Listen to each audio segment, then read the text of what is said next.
زبان سے لا الہ الا اللہ پڑھ لینا ہی کافی نہیں ہے، لا الہ الا اللہ کے تقاضوں کو نبھانا بھی ضروری ہے۔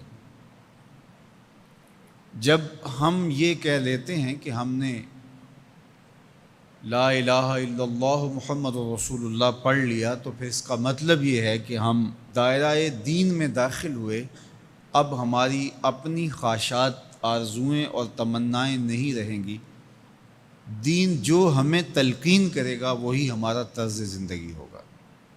اگر کوئی شخص اللہ اور اس کے رسول کو مانتا ہے لیکن اللہ اور اس کے رسول کی نہیں مانتا، تو پھر اس نے ماننے کا حق ہی ادا نہیں کیا۔ اس لیے شریعت بیضا ہم سے اس بات کی متقاضی ہے کہ ہم اللہ اور اس کے رسول کی ہر بات کو مانیں، اور جو ان کی طرف سے ہمیں نظم زندگی اختیار کرنے کی تلقین کی گئی ہے وہ ہم اختیار کریں۔ آج SOPs کا تذکرہ ہے۔ مختلف شعبہ حیات میں جب آپ کسی بھی دائرے میں داخل ہوتے ہیں تو وہاں کے ضوابط کو، وہاں کے قوانین کو فالو کرنا آپ کے اوپر لازم ہوتا ہے۔ آپ شہری ہیں پاکستان کے، لیکن آپ کو کسی ملک میں سفر کرنا ہوتا ہے، تو جتنی دیر تک آپ وہاں رہتے ہیں تو آپ کو قوانین ان کے فالو کرنے ہوتے ہیں، ان کے ضوابط کے مطابق آپ کو وقت گزارنا ہوتا ہے۔ تو یہ بات اچھی طرح سے ذہن میں رکھیے گا کہ اسلام صرف اعتقادات کا نام ہی نہیں ہے، بلکہ یہ ہماری مکمل معاشرتی زندگی، ہماری مکمل اقتصادی زندگی، ہماری اخلاقی اقدار، ہماری تقویم، ہمارے رسوم و رواج، طرز معاشرت، ایک ایک چیز میں اسلام کامل، اکمل اور مکمل رہنمائی دیتا ہے۔ تو جب ہم ایمان کی دولت سے مالا مال ہو گئے تو پھر اسلام کے دیے ہوئے ضابطے کو ہمیں حرف بحرف پورا کرنا پڑے گا۔ تو جو شخص اسلام کے دیے گئے اصول و ضوابط کے مطابق زندگی گزارتا ہے اور صالح اعمال اس کی زندگی کا شعار بن جاتا ہے، تو پھر اللہ اس کو صلہ کیا دیتا ہے؟ ایک تو آخرت کا اجر ہے جو اس کو عطا کیا جائے گا، وہ تو ہے ہی ہے، لیکن اس دنیا کی زندگی میں بھی اللہ جل شانہ اس کو جزا کی صورت میں صالح، پاکیزہ، ستھری، مطمئن زندگی عطا کرتا ہے۔ اللہ اس کے لیے رزق حلال کے اسباب پیدا کر دیتا ہے۔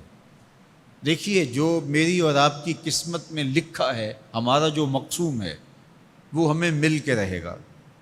جب بچہ شکم مادر میں 120 دن کا ہوتا ہے، صحیح حدیث میں آتا ہے کہ اس کا رزق بھی لکھ دیا جاتا ہے، اس کی عمر بھی لکھ دی جاتی ہے، اس کا شقی و سعید ہونا بھی لکھ دیا جاتا ہے۔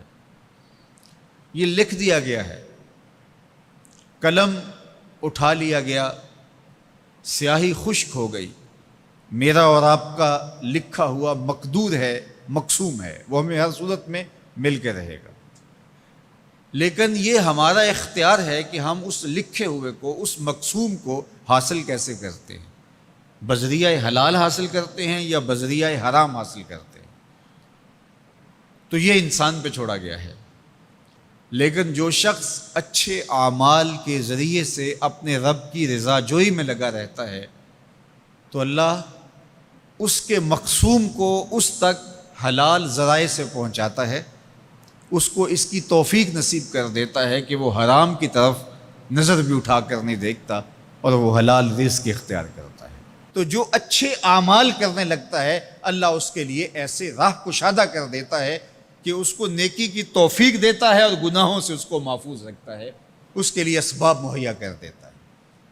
اللہ کے محبوب علیہ السلام نے ارشاد فرمایا، اذا اراد اللہ بعبد خیرا اصلہ، جب اللہ کسی شخص کی بھلائی کا ارادہ کرتا ہے تو اس کو شہد کی طرح میٹھا اور مرغوب بنا دیتا ہے۔